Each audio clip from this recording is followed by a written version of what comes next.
Coucou, alors je vous fais une petite vidéo bonus. Donc on est au jour 3 et on est sur notre deuxième vidéo bonus.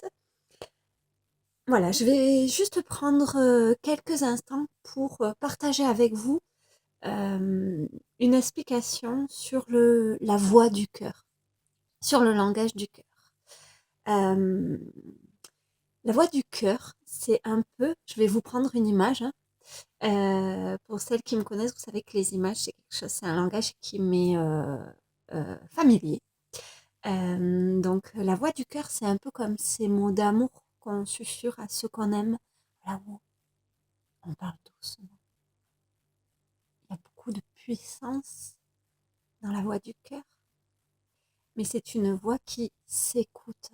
C'est une voix qui ne cherche pas à se faire entendre. C'est une voix qui s'écoute dans l'intimité de soi. Euh, à l'intérieur de nous, c'est comme si on avait plusieurs personnages avec chacun leur voix. Donc on a la voix de la peur. Donc la voix de la peur, c'est une voix qui crie, c'est une voix qui parle fort parce que c'est la voix qui est là à la base pour nous sauver la peau. Dans notre société, on cultive beaucoup de peur, beaucoup le stress fait qu'on est beaucoup dans nos peurs, mais il faut savoir que ces peurs, à la base, elles sont quand même là pour nous sauver la peau. C'est-à-dire, s'il y a un danger, ben, la peur, elle fait que, hop, le corps, il va moins s'occuper de de tous les fonctionnements secondaires pour vraiment pouvoir ben, s'enfuir. Donc, c'est une voix qui court, quoi. C'est un peu le « au secours » qui va crier s'il y a un danger. On a la voix du mental. La voix du mental, c'est cette voix logistique, cette voix qui va ordonner dans le sens de ranger, planifier, gérer. C'est la voix de la gestion, c'est la voix du calcul.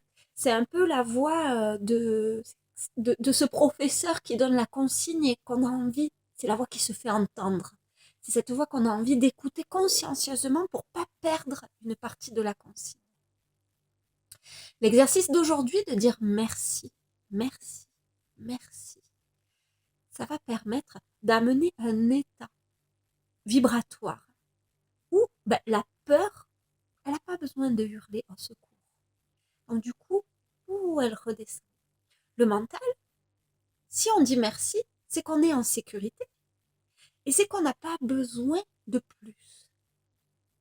Si on est dans la gratitude de ce qu'on a, ben, le mental, il n'a pas besoin de planifier pour pallier à un manque, pour pallier. Donc ces voix-là, elles cessent de hurler, elles cessent de chercher à se faire entendre. Et là, on peut aller à l'écoute de la voix de notre cœur. Voilà, donc quand vous avez cette envie, visualisez cette métaphore. Quand vous vous dites, oh, ben moi, j'arrive pas à écouter mon cœur.